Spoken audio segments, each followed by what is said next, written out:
Assalamualaikum warahmatullahi wabarakatuh. Bagaimana kabarnya teman-teman? Selamat pagi, selamat siang, dan selamat malam.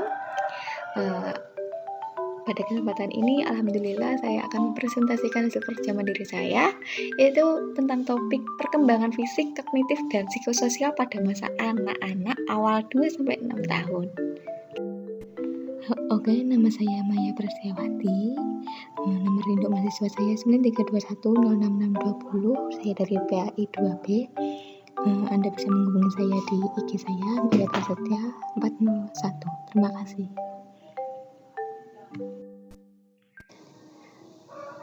Saya memiliki 4 pembahasan, yaitu yang pertama ciri-ciri perkembangan masa anak-anak awal, yang kedua adalah perkembangan fisik, yang ketiga perkembangan kognitif, dan yang keempat adalah perkembangan psikososial. Langsung saja, yang pertama yaitu ciri-ciri perkembangan masa anak-anak awal. Menurut waktu, masa anak-anak adalah masa perkembangan dari usia 2 hingga 6 tahun. Perkembangan biologis pada anak-anak pada masa ini tuh sangat pesat, tetapi secara sosiologis ia masih terikat dengan keluarga dan lingkungannya. Oleh karena itu, keluarga sangat berperan penting untuk mempersiapkan anak untuk bisa beradaptasi ke dalam lingkungan yang lebih luas, terutama lingkungan sekolah. Adapun ciri-cirinya pada masa anak-anak awal yaitu yang pertama usia yang mengandung masalah atau usia yang sulit, yang kedua ada usia mainan, yang ketiga usia prasekolah, yang keempat ada usia belajar kelompok, dan yang kelima ada usia menjelajah dan banyak bertanya, yang keenam ada usia meniru dan kreatif. Sedangkan tugas-tugas perkembangan pada fase ini meliputi yang pertama belajar berbicara, seperti misalnya menyebut kata ayah, ibu, kakek, nenek, atau benda-benda sederhana di sekitarnya. Yang kedua, belajar membedakan jenis kelamin. Yang ketiga, belajar mengadakan hubungan emosional selain dengan orang-orang terdekatnya. Yang keempat, belajar membedakan antara hal-hal yang baik dan yang buruk, dan mengembangkan kata hati seperti kegiatan ini tuh baik jadi boleh, atau ini kegiatan ini nggak baik jadi nggak boleh gitu. Lalu yang terakhir, membentuk konsep-konsep pengertian sederhana tentang kenyataan sosial dan alam.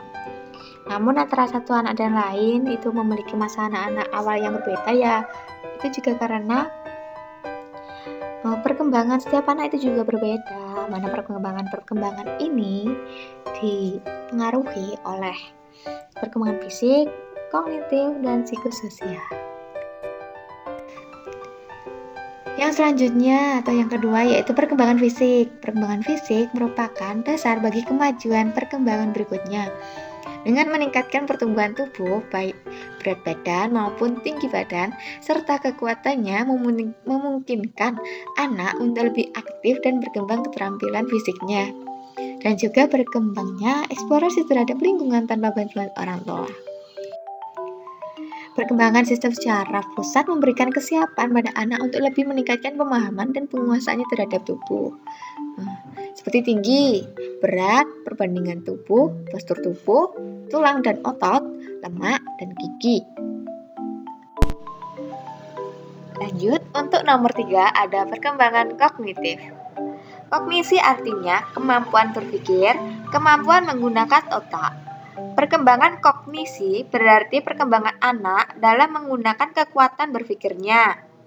Dalam perkembangan kognitif, anak dalam hal ini otaknya mulai mengembangkan kemampuan untuk berpikir, belajar, dan mengingat.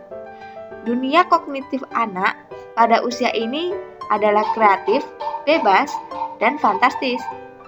Imajinasi anak berkembang sepanjang waktu, dan pemahaman mental mereka mengenai dunia menjadi lebih baik. Pada tingkat ini, anak sudah meningkatkan penggunaan bahasa dengan menirukan perilaku orang dewasa.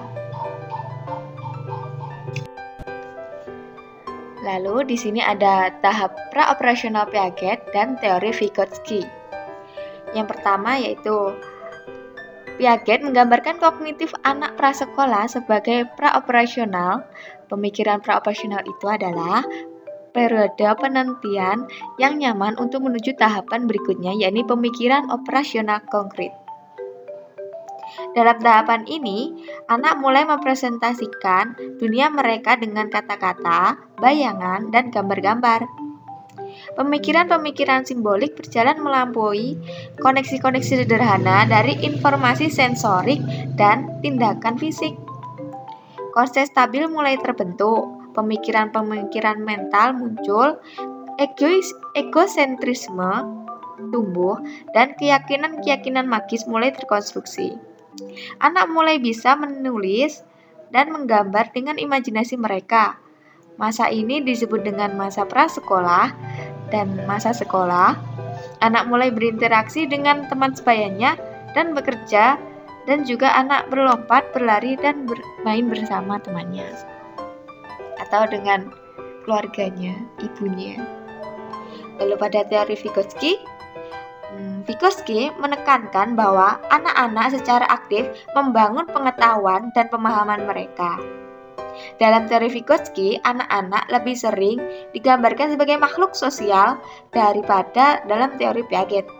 Mereka mengembangkan cara-cara mereka dalam berpikir dan pemahaman, terutama melalui interaksi sosial. Perkembangan kognitif mereka bergantung pada alat yang disediakan oleh masyarakat, dan pikiran mereka dibentuk oleh konteks budaya tempat mereka tinggal. Jika dibandingkan dengan menurut teori Piaget, anak berkembang dari kemampuannya sendiri, sedangkan menurut Vygotsky, anak berkembang karena dibantu oleh lingkungan sekitar. Lalu yang keempat ada perkembangan psikososial. Masa anak-anak adalah masa perkembangan dari usia 2-6 tahun. Pada masa-masa ini, perkembangan biologis dan fisik berjalan dengan sangat cepat dan pesat. Akan tetapi, secara sosiologisnya, anak-anak masih sangat terikat dengan lingkungannya, terutama keluarga.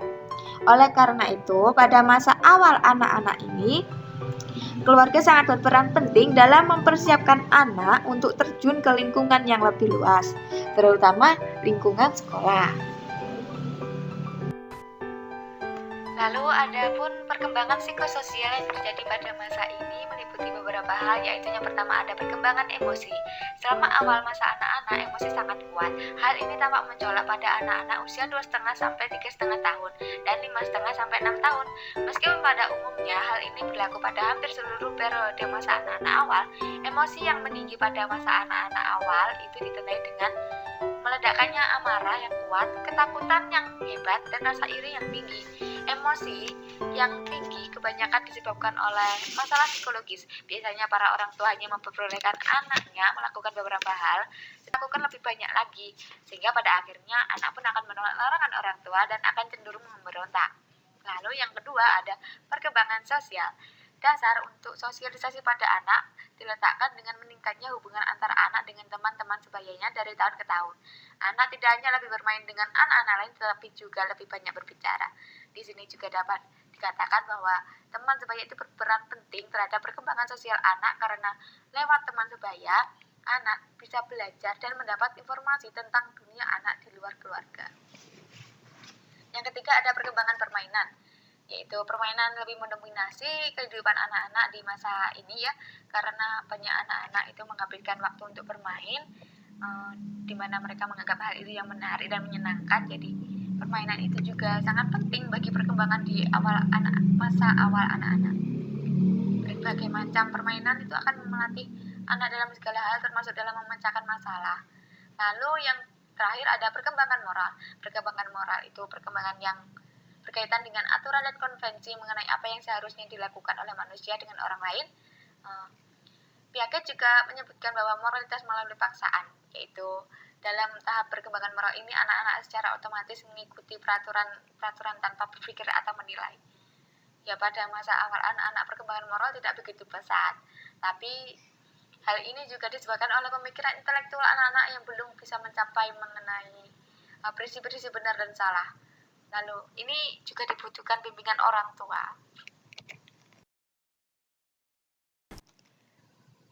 Baik, sekian terima kasih. Semoga bermanfaat. Wassalamualaikum warahmatullahi wabarakatuh.